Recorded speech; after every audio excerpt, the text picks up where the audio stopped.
105,8 Radio Sip FM, inspirasi keluarga Anda. Hadir penuh dengan cinta, bahagia bersama Radio Sip FM.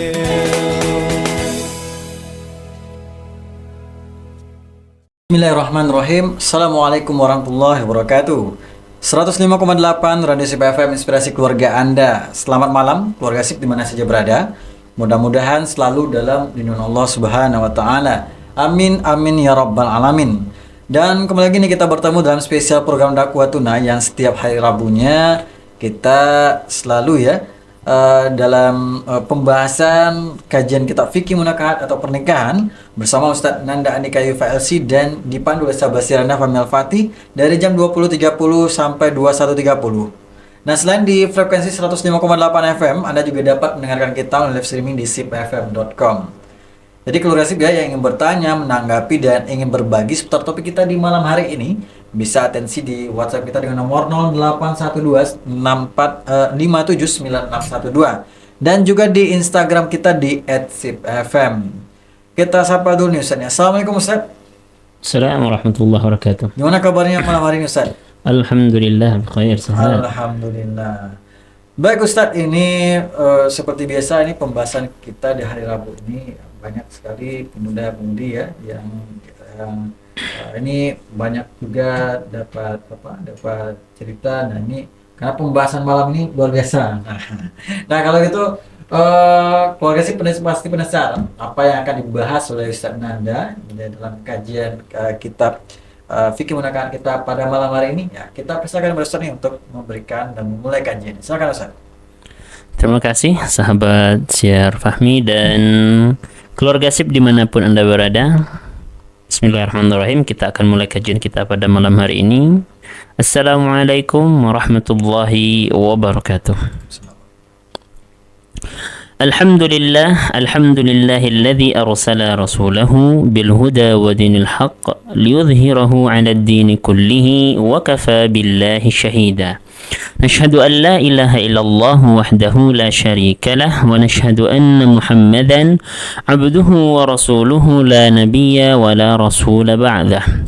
Allahumma fasalli wa sallim wa barik ala nabiyyina al-karim wa ala alihi wa ashabihi wa man tabi'ahum bi ihsanin ila yaumiddin. Allahumma 'allimna ma yanfa'una wanfa'na bima 'allamtana warzuqna ilma. Allahumma amin ya rabbal alamin.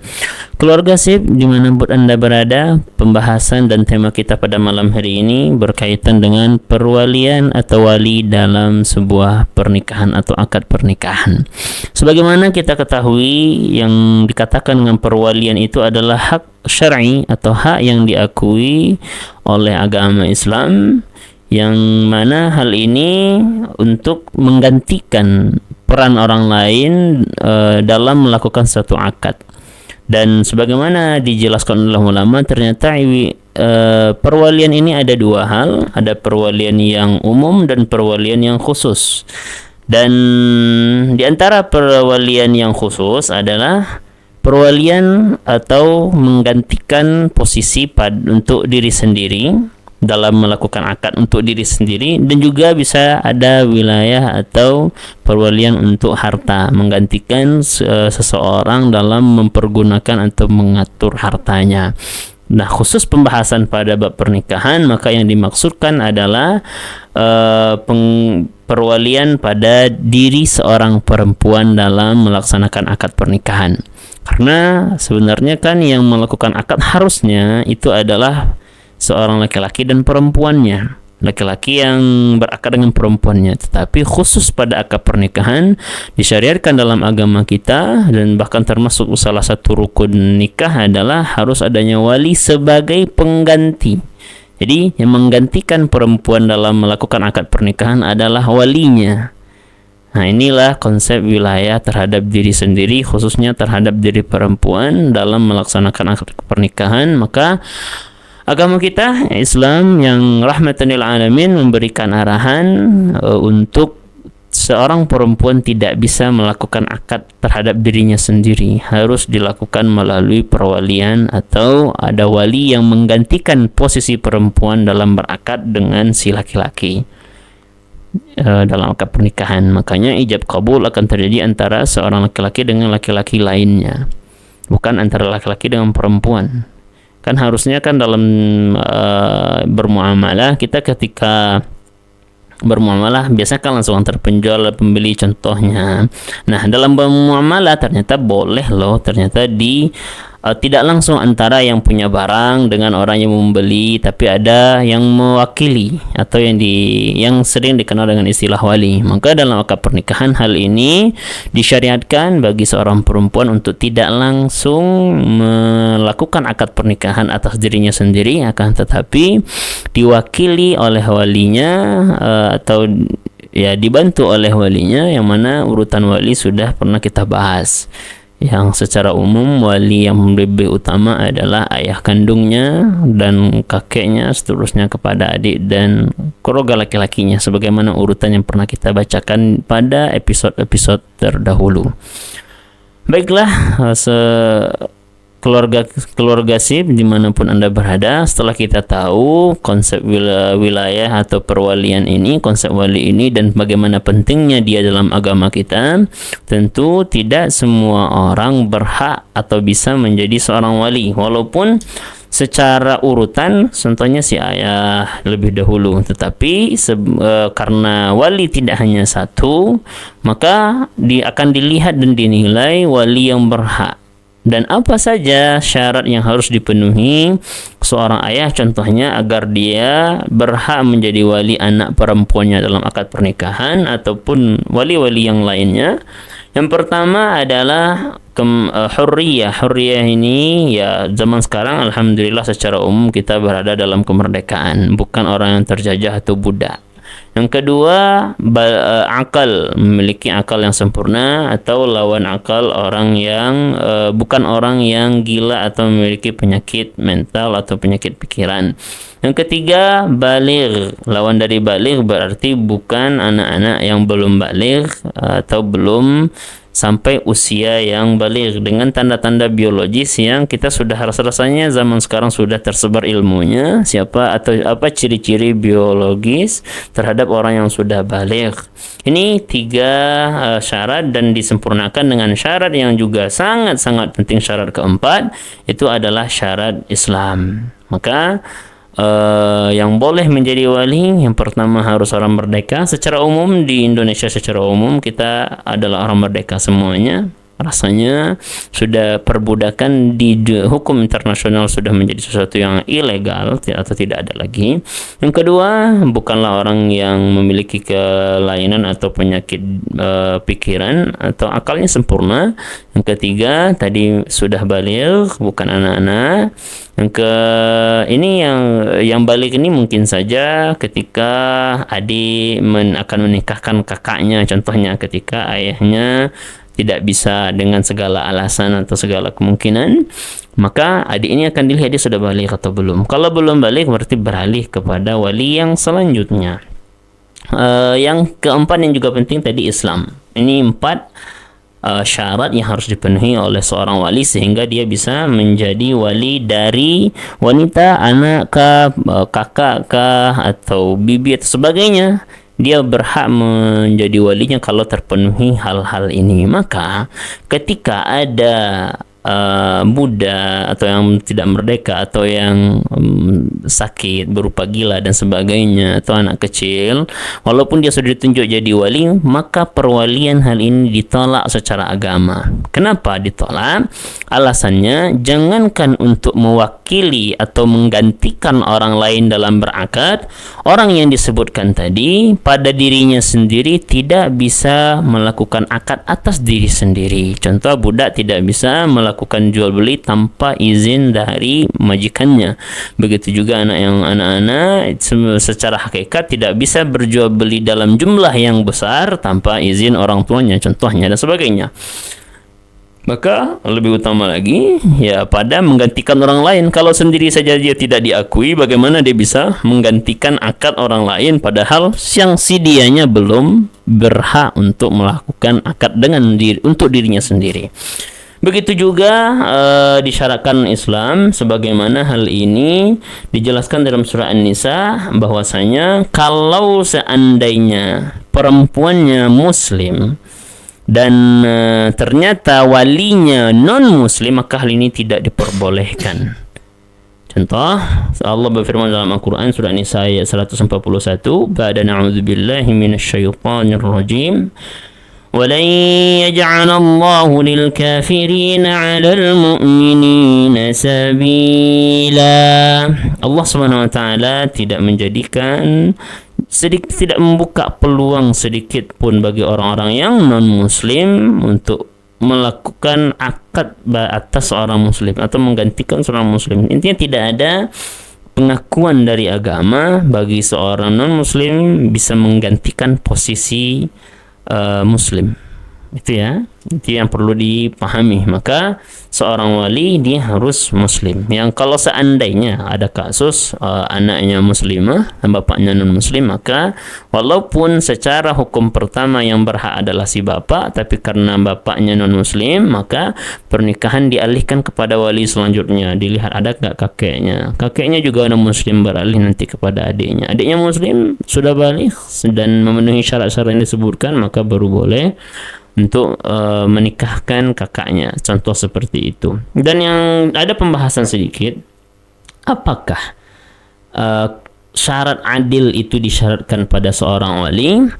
Mazhab atau pendapat yang lebih kuat dan juga dituangkan dalam kitab Fikih Sunnah karangan Sayyid Sabiq mengatakan bahwasanya adil atau lawannya fasik maksudnya, atau berbuat masih terjerumus dalam dosa-dosa yang ringan, maka ini tidak terlalu diberatkan selagi dengan syarat kefasikan tersebut tidak besar. Maksudnya mungkin dia sholatnya masih lalai dikit, oke, dia masih boleh jadi wali, kecuali dia memang melanggar sholat atau tidak mengimani kewajiban sholat. Ini kefasikannya besar.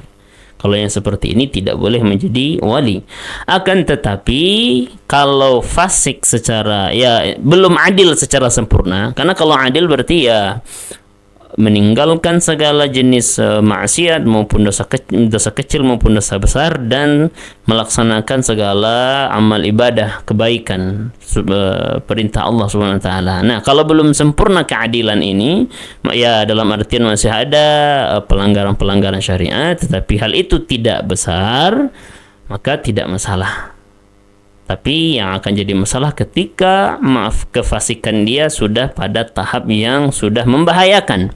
Kalau kefasikan dia sudah jelas membahayakan, seperti tidak sholat seperti tadi dan sengaja tidak membayar zakat dan sebagainya. Kalau kefasikannya terlalu besar, maka fa innal wali fi hadhihi al-halah la yu'taman ala ma tahta yadihi. Maka ini bahaya.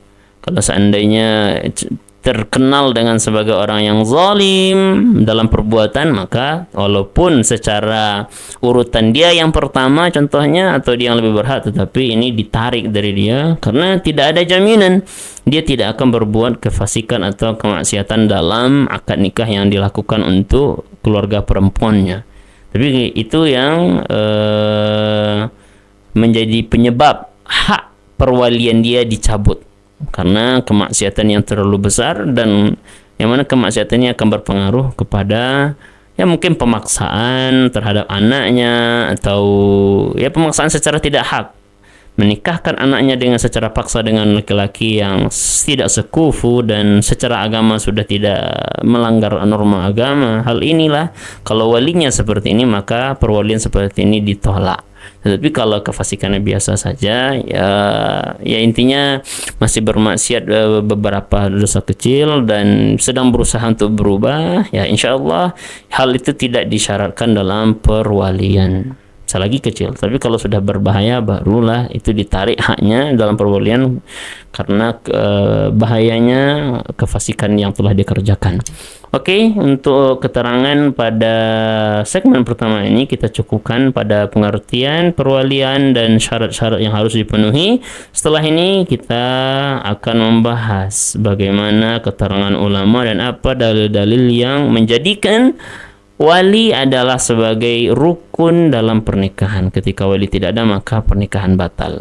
Itu yang dapat disampaikan dalam segmen pertama. Kita kembalikan kepada sahabat Syiar Fahmi. Masya Allah, ini di segmen pertama ya Ustadz Nanda sudah memberikan ya gambaran dan juga terkait wali ini, dan nanti akan kita lanjutkan kembali di segmen kedua ya keluarga sip. Jangan kemana-mana, tetap kita berada di frekuensi 105,8 FM dan juga di sipfm.com, dan kita rehat sejenak.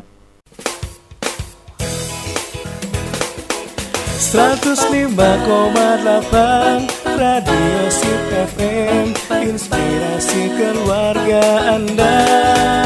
Hadir penuh dengan cinta, bahagia bersama Radio Sip FM.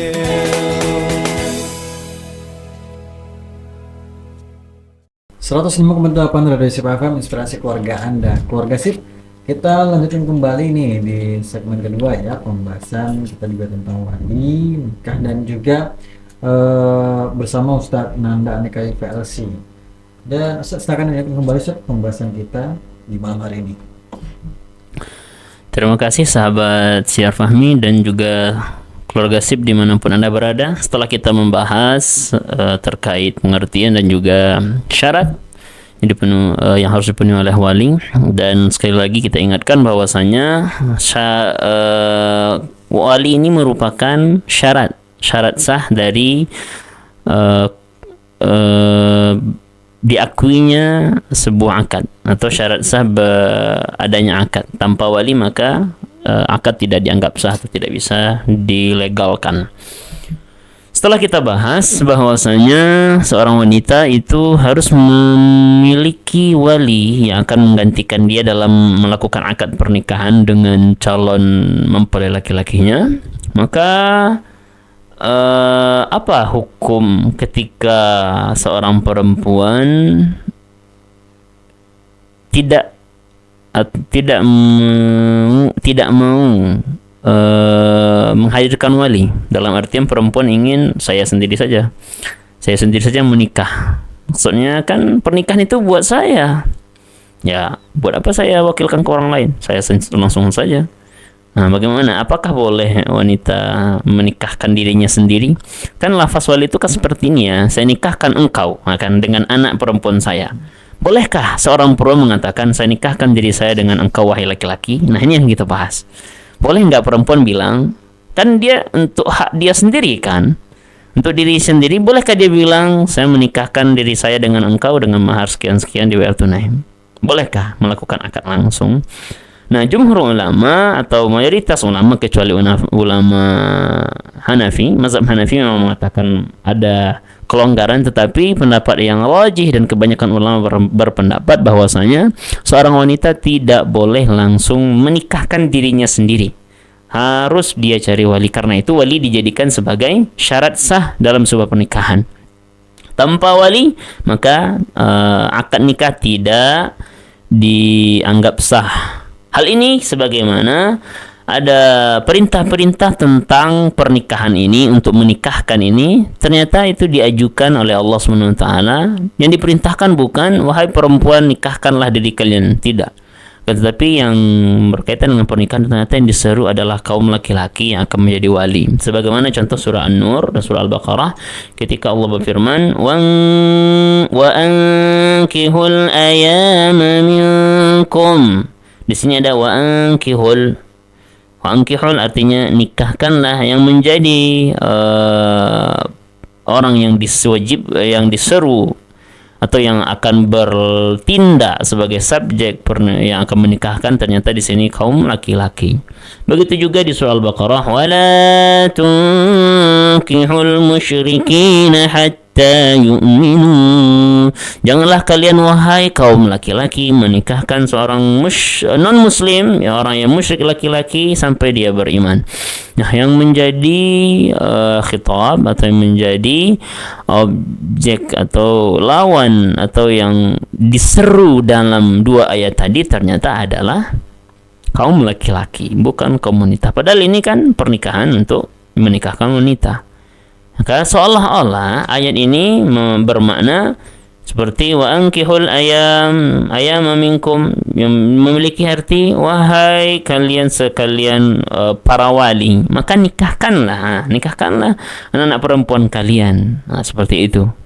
Dan ayat wala tunkihul dan janganlah kalian wahai para wali menikahkan anak perempuan kalian dengan orang non muslim atau musyrik. Karena yang dipanggil laki-laki di sini. Dan konteks yang diperintahkan adalah untuk menikahkan. Karena itu Allah Subhanahu wa taala mengakui laki-laki khusus pada akad pernikahan hanya laki-laki yang bisa menikahkan perempuan atau menjadi wali bagi perempuan dalam pernikahan untuk laki-laki, untuk calon suaminya. Jadi tidak ada ayat ataupun perempuan yang diperintahkan untuk menikahkanlah diri kalian dengan laki-laki yang soleh. Tidak, tetapi yang menjadi yang kena perintah adalah kaum laki-laki, yaitu para wali. Begitu juga dalam sebuah riwayat dari Abi Musa bahwasanya Rasulullah SAW pernah bersabda, la nikaha illa biwali, yang mana artinya tidak sah pernikahan itu, akad nikah itu, kecuali dengan adanya wali, yaitu kaum laki-laki yang menjadi perantara atau yang menggantikan perempuan dalam melaksanakan akad nikahnya. Hal ini akan lebih jelas dalam hadis Bunda Aisyah ketika beliau bersabda, ayyum imra'atin nakahat nafsaha bighairi idzni waliyiha fanikahuha batilun. Ini riwayat Nabi SAW diriwayatkan oleh Bunda Aisyah. Siapapun tanpa terkecuali seorang wanita, siapapun wanitanya yang menikahkan dirinya sendiri, toh saya yang punya diri saya, kenapa harus diribet orang yang nikahin? Saya sendirilah nikahin, kata Nabi SAW. Setiap perempuan yang menikahkan dirinya sendiri tanpa izin walinya atau tidak beserta wali atau tidak dengan walinya, maka pernikahan atau akad yang dia lakukan batal. Enggak sekali Nabi bersabda seperti itu. Fanikahuha batil, nikahnya batal, akadnya batal. Fanikahuha batil, akadnya batal. Seperti itu kata Nabi SAW. Maka pentingnya perwalian. Maka seperempuan tidak bisa menjadi wali untuk diri sendiri, harus diwakilkan atau diwalikan kepada laki-laki dari pihak keluarganya, dan ayahnya lah yang menjadi pertama. Kemudian ulama mencoba menganalisis dan mencari hikmah, kenapa ya Allah SWT dan Islam menekankan perwalian, kok enggak perempuan saja langsung. Nah, kita bacakan pendapat ulama berkaitan tentang hal ini. Wa li'anna zawaja lahu maqasidun muta'addidah. Dalam pernikahan itu memiliki maksud yang beragam, banyak maksudnya. Jadi pernikahan itu kan cuma bukan untuk menggabungkan antara laki-laki dengan perempuan, tidak, banyak maksud yang Allah syariatkan dalam pernikahan. Nah, wal mar'ah kathiran ma takhda' li hukmi al-'atifah fala tuhsin al-ikhtiyar. Ini kita tidak mengatakan seluruhnya, tetapi kebanyakan wanita yang sifat dominan wanita itu dia lebih melibatkan perasaan dalam memilih. Jadi sebagaimana kita tahu, kalau seandainya ada pembeli wanita, ya yang diincarkan perasaannya. Kalau perasaannya sudah nyaman, mau dibeli dengan harga 2 kali lipat, 3 kali lipat, 4 kali lipat, udah aman. Nah ini dia, melibatkan perasaan dalam memilih. Hal ini mengakibatkan bisa atau rentan terjebak dalam salah memilih pasangan, dan ini bahaya kan? Ya mungkin dengan godaan, sanjungan, ya kayak pujian-pujian yang berlebihan, janji-janji dan sebagainya. Kalau ini diserahkan kepada wanita saja, maka wanita, oh ya ini cocok, Ya, wanita lebih dominan pada perasaan hati. Hal ini bisa menumpulkan, sekali lagi kami katakan ini bukan semuanya, tetapi secara umum kebanyakan wanita akan terjebak dalam masalah ini. Ketemu dengan laki-laki yang bagus kata-katanya, bisa menarik hatinya, atau ya perasaannya bisa diambil nih, biasanya wanita itu langsung tertarik, ya dengan ini sajalah. Karena itu efeknya ya tidak bijak dalam memilih. Fayafutu husul ala hadhil maqasid, sehingga kalau seandainya salah dalam memilih pasangan karena terlalu dominan dalam perasaan, ya dimanfaatkan ini, efeknya maksud dari pernikahan tidak bisa didapatkan. Maksud yang banyak tersebut tidak bisa didapatkan. Karena itulah famana'at min mubasyaratil aqad, maka tidak boleh wanita langsung akad. Nah, kalau seandainya dibolehkan bisa jadi enti seperti itu kan. Ketemu sama laki-laki di tengah jalan, ngobrol, habis itu yuk kita nikah yuk. Nah, langsung aja dibilang kan, oke, saya nikahkan diri saya dengan engkau dengan mahar sekian. Oh, tidak. Kalau seandainya memang sudah bisa menarik hati seorang perempuan atau lewat ta'aruf dan sebagainya, hal itu tidak akan terjadi sebelum dinilai dulu oleh si wali. Maka tak masalah wali menilai calon mempelai laki-laki. Nilai dulu, ini layak untuk anaknya dan untuk familinya, layak atau tidak, sekufu atau tidak. Karena kan memang sekufu ini adalah sebagian dari syariat kita agar menikah dengan sekufu. Nah, ketika wanita diberikan hak bebas untuk menentukan, nah sekufu ini terkadang luput. Kebanyakan keseringan luput karena wanita lebih mengedepankan perasaannya. Tidak masalah lah, yang jelas saya akan cinta dia, tetapi ternyata tidak sekufu. Yang satu Masya Allah ibadah, yang satu terlalu jauh. Bahaya itu. Karena itu dilarang wanita untuk langsung pada akad. Tunggu dulu walinya, biar wali menyeleksi dulu, biar wali lihat dulu, nanti baru dengan wali lah pernikahan bisa dilaksanakan. Gunanya untuk apa? Agar maksud pernikahan yang banyak tadi, mungkin tidak bisa kita sebutkan satu persatu dalam pertemuan kali ini, tapi sudah pernah kita bahas. Di antara maksud pernikahan sudah banyak pada pertemuan-pertemuan sebelumnya, bisa dilihat lagi. Agar maksud pernikahan ini bisa diperoleh dengan sempurna, maka kehadiran wali itu penting. Maka sebagai laki-laki yang memiliki anak perempuan kah ataupun keluarga perempuan, seharusnya memiliki ilmu dan pengetahuan terkait tentang sebenarnya tugas wali itu apa. Maka di sini kita akan tergambar. Maka wali di antara tugasnya menyeleksi calon mempelai laki-laki yang sekufu dengan anaknya contohnya, atau dengan kerabat perempuannya. Maka diseleksi baik-baik, dan walilah yang berhak menentukan ini sekufu atau tidak. Maka selayaknya wali juga memiliki pengetahuan masalah ini. Jangan sampai abai. Kita punya anak perempuan 1, 2, 3 dan seterusnya, tetapi wali abai masalah sekufu. Wali tidak terlalu perhatian terhadap, ya pokoknya kalau dia sudah suka saya redha. Kalau dia kalau yang terpilih alhamdulillah.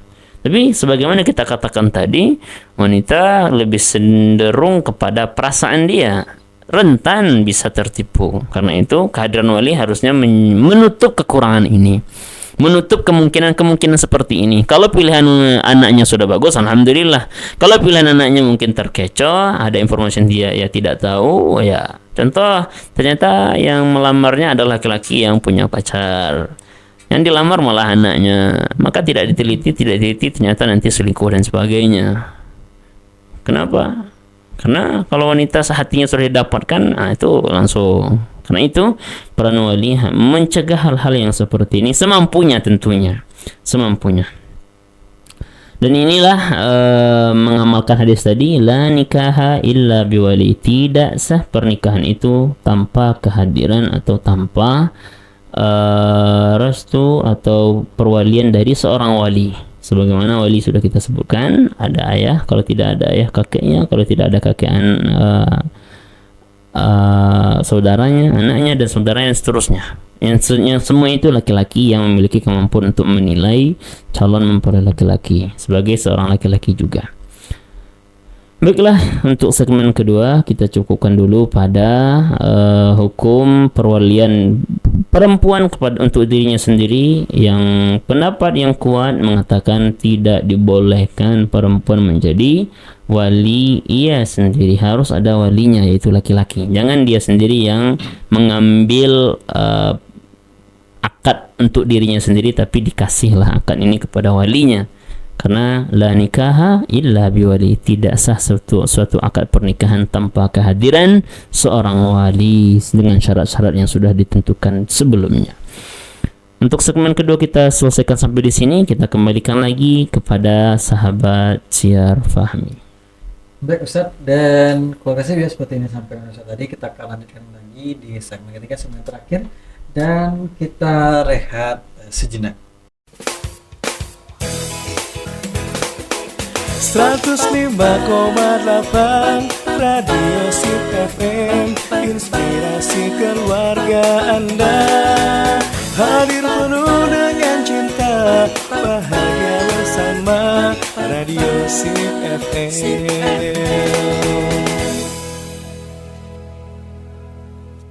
Radio Sip FM, inspirasi keluarga Anda. Keluarga Sip, kita lanjutkan kembali nih di segmen ketiga, segmen terakhir bersama Ustadz Nanda Andika Yufa LC. Silakan Ustadz.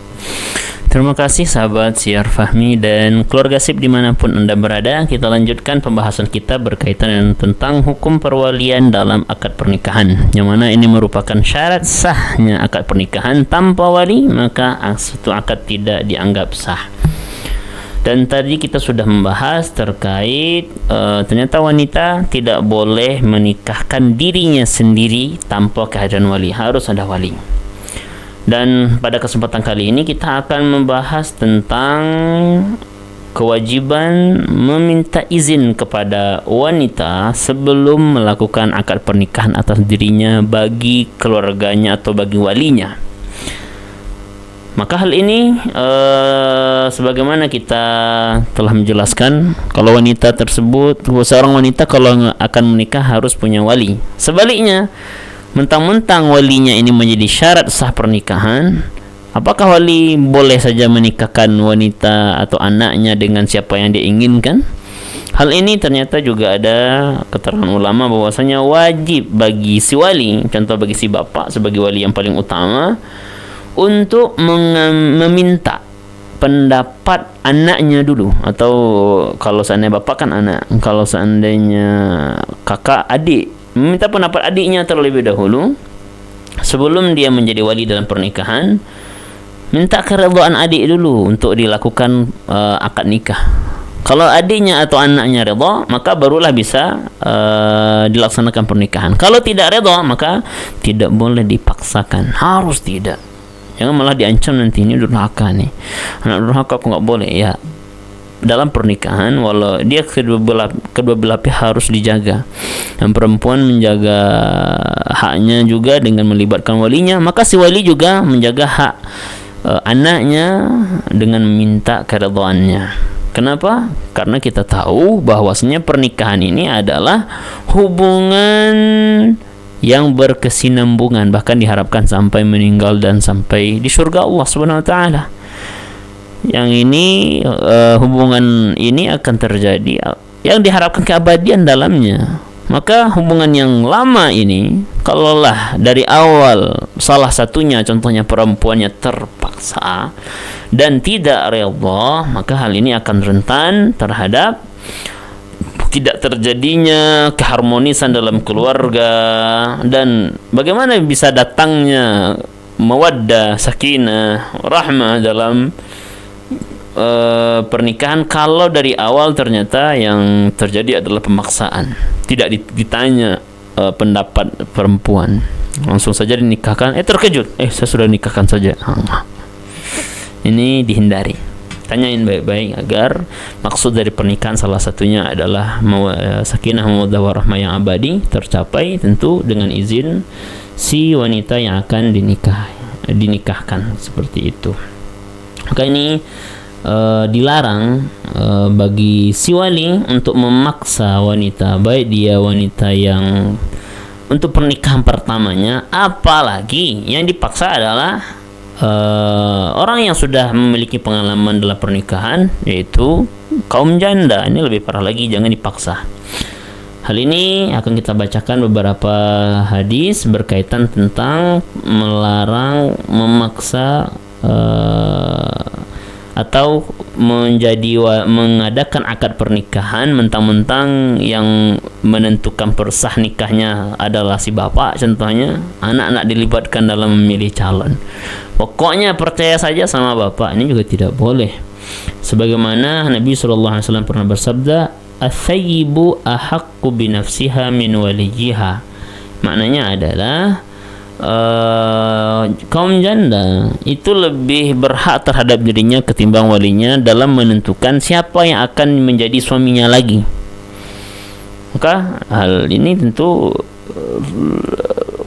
lebih kuat lagi larangan untuk memaksa janda untuk menikah dengan orang yang menurut walinya cocok. Tanyain dulu janda.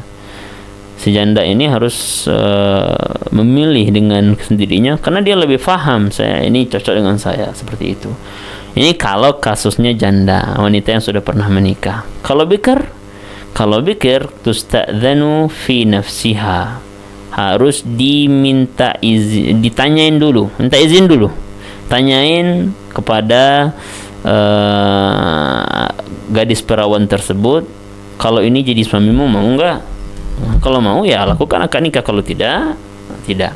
Dan Nabi SAW juga telah menjelaskan bahwasanya memang salah satu sifat wanita itu dia pemalu. Apalagi kalau ditanya suka nggak sama dia, mau nikah nggak sama dia.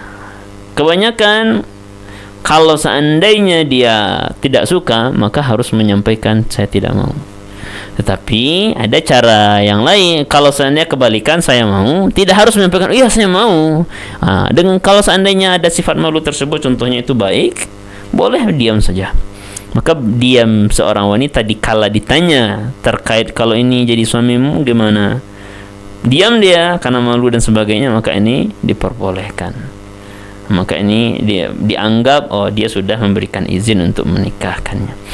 Dan kalau lafaz yang larangan itu ada hadis Nabi, la tunkihul ayyimu hatta tustamara. Jangan dinikahkan seorang janda tanpa ditanyain dulu, diminta dulu pendapatnya. Walal bikar hatta tusta'dzan. Dan jangan engkau nikahkan seorang gadis yang masih perawan atau belum pernah menikah tanpa diminta izin atau minta keridhaannya, tanpa ditanya. Maka ditanyakan oleh sahabat, qalu ya Rasulullah, wahai Rasulullah, kaifa idnuha? Karena sahabat tahu wanita kalau masalah ini kan sensitif, nggak semua mau bisa berbicara, pada diam, apalagi ketika bertemu dengan seorang laki-laki yang memang idamannya kan. Pas ditanya diam. Maka kata Nabi, antaskut. Kalau dia diam berarti mau tuh. Tapi kalau dia berbicara, enggak, saya enggak mau dengan dia, seperti itu. Hadis ini ada hadis riwayat Bukhari dan Muslim. Hal ini juga pernah terjadi beberapa kali di zaman Nabi SAW. Ada riwayat Ibn Abbas, ada seorang jariyah bikran yang melapor sama Nabi SAW, seorang budak wanita yang dia laki-laki, maksudnya itu dia belum pernah menikah, yaitu masih perawan contohnya. Dia datang kepada Nabi SAW. Fadzakarat lahu anna abaha zawaja. Dia laporin sama Nabi SAW, ayahnya menikahkan dia dengan seorang laki-laki sedangkan dia tidak mau. Gini, intinya maksain kan. Ayah sebagai wali dia maksain dia nikah seperti itu. Maka kata Nabi, fakhayyarahan Nabi. Maka Nabi memberikan khiyar. Khiyar itu Nabi nanya gini, mau lanjut atau tidak, itu khiyar. Kalau lanjut berarti pernikahannya sah karena syaratnya terpenuhi, ada walinya. Kalau tidak lanjut maka akan dibatalkan. Maka Nabi SAW memberikan khiyar, memberikan untuk lanjut atau tidak. Maka di sini ditarik kesimpulan bahwasanya seorang wanita yang belum pernah menikah kalau dipaksa menikah tanpa izin dia, maka pernikahan ini dibatalkan. Tidak boleh. Karena Nabi SAW memberikan kesempatan untuk membatalkan pernikahan ini. Itu terkait pentingnya respon, pentingnya redha dan keinginan seorang wanita untuk menikah. Barulah wali boleh bertindak. Tanyain, Dan salah satu cara terbaik dalam Islam untuk memberikan respon baik dari seorang wanita ketika ditanyain dia redha atau tidak, ya diam. Dan kita akan bacakan pendapat para ulama, siapa sih sebenarnya wali tersebut. Ya kalau ada ayah, berarti ayah adalah wali akrab namanya. Ulama bersepakat bahwasanya annal awliya fi zawaj humul asabah, laki-laki semuanya. Laki-laki yang termasuk asabah dalam harta waris. Maka di sini tidak masuk perwalian tersebut khal. Khal itu berarti paman dari pihak ibu. Karena paman dari pihak ibu tidak masuk ke dalam akobah. Juga ini menurut sebagian ulama, contohnya ulama Syafi'i, Maliki, dan jumhur ulama mengatakan anak wala liwaladil anak tidak boleh menikahkan ibunya. Maksudnya itu anak tidak boleh menjadi wali ibunya ketika ibunya menikah lagi gitu, nggak boleh anak. Maka anak tidak seperti itu. Maka kata Imam Syafi'i, la yan'aqidun nikahu imra'atin illa bi'ibaratil waliyil qarib. Pertama waliyil qarib. Siapa tu waliyul qarib? Nanti akan kita bacakan. Fa illam yakun, kalau tidak ada waliyun qarib, fa bi'ibaratil waliyil ba'id. Ada namanya wali ba'id. Fa illam yakun, kalau tidak ada juga wali ba'id, maka pergi bi'ibaratil sultan. Ada tingkatan ketiga adalah wali sultan atau hakim, atau zaman sekarang itu diberikan kepada pihak KUA. Nah, waliyul qarib, siapa yang wali yang qarib? Adalah ayahnya. Pertama urutan wali tersebut ayah dulu. Kalau ayah tidak ada umpamanya, apakah karena sedang tidak di tempat atau meninggal atau tidak berhak menjadi wali, maka beralih kepada kakeknya. Kakek dari pihak ayah, berarti kakek ayahnya ayah, kakek dari pihak ayah dulu. Nah, kalau kakek dari pihak ayah tidak ada, meninggal atau tidak berhak menjadi wali, maka beralih kepada saudara laki-laki kandung. Lihat saudara laki-laki kandung. Tidak bisa saudara laki-laki kandung dengan segala alasan, apakah tidak punya saudara laki-laki kandung atau ada tapi tidak berhak menjadi wali, maka beralih kepada saudara laki-laki seayah. Seayah. Oke, bukan seibu, saudara laki-laki seayah. Nah, kalau tidak bisa juga saudara laki-laki ke ayah, maka paman dari pihak ayah. Bukan paman dari pihak ibu, paman dari pihak ayah. Nah, kalau semua wali qarib dan wali bait yang disebutkan di atas tidak bisa, barulah beranjak kepada hakim atau sultan atau pemerintah. Yang mana kalau di Indonesia pemerintah diwakili oleh KUA, pengurus KUA. Maka tidak boleh langsung loncat, ayah tidak bisa langsung loncat kepada KUA. Maka KUA akan memberikan pihak KUA atau penghulu akan memberikan akan menanyakan, ada enggak kakeknya dari pihak ayah? Oh, sudah meninggal. Ada enggak saudara laki-lakinya? Tidak punya. Saudara laki-laki saya tidak punya juga. Paman dari ayah maksudnya itu apakah adik ayah yang laki-laki tentunya, ataupun kakak ayah atau abang ayah, ada enggak? Kalau ada, itu dulu. Kalau juga tidak ada lagi, maka barulah beralih kepada anak laki-laki. Maaf, ada satu yang tertinggal. Anak laki-laki dari pihak ayah, berarti sepupu dia dari pihak ayah, bukan dari pihak ibu, karena pihak ibu tidak termasuk ke dalam asabah.